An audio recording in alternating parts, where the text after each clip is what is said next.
Hello అండి, welcome back my channel. కాకరకాయ పచ్చడి తయారు చేస్తున్నాను. చిన్న కప్పు తోటి 1 కప్పు ఆయిల్ వేసుకోవాలి. కాకరకాయలను ఒకటి చిన్నగా ఒకటి పెద్దగా కట్ చేసుకోకుండా ఒకటే సైజులో కట్ చేసుకోవాలి. పసుపు వేసుకోవాలి. అల్లం వెల్లుల్లి పేస్ట్ ఇలా వేసుకోకూడదు, అల్లం మాడిపోతుంది. ఇలా గోల్డ్ కలర్ రావాలి.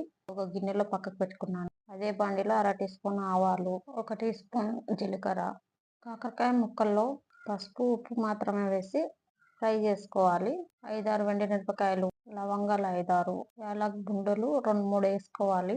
ఇలా ఫ్రై అయిన తర్వాత దాల్చిన చెక్క వేసుకోవాలి. 5-6 లవంగాలు, యాలకులు, దాల్చిన చెక్క ఇవన్నీ పొడి చేసి వేసుకుంటే కడుపులో మంట వస్తుంది. అందుకే ఇట్లా వేసుకున్నాను. 10 వెల్లుల్లి రెబ్బలు, కరివేపాకు వేసి ఇలా ఫ్రై చేసుకోవాలి. స్పూన్ తోటి 2 చెంచాల కొబ్బరి పొడి వేసుకోవాలి. కలుపుకోవాలి. వేడిగా ఉన్నప్పుడు అల్లం వెల్లుల్లి పేస్ట్ 1 టేబుల్ స్పూన్ వరకు వేసుకొని కలుపుకొని పెట్టుకోవాలి. ఒక పెద్ద చెంచా కారం వేసుకొని కలుపుకొని పెట్టుకోవాలి. ముక్కలకు అంతా ఇట్లా పట్టించిన తర్వాత ఇంకో స్పూన్ వేసి మళ్ళీ ముక్కలకు పట్టించాలి.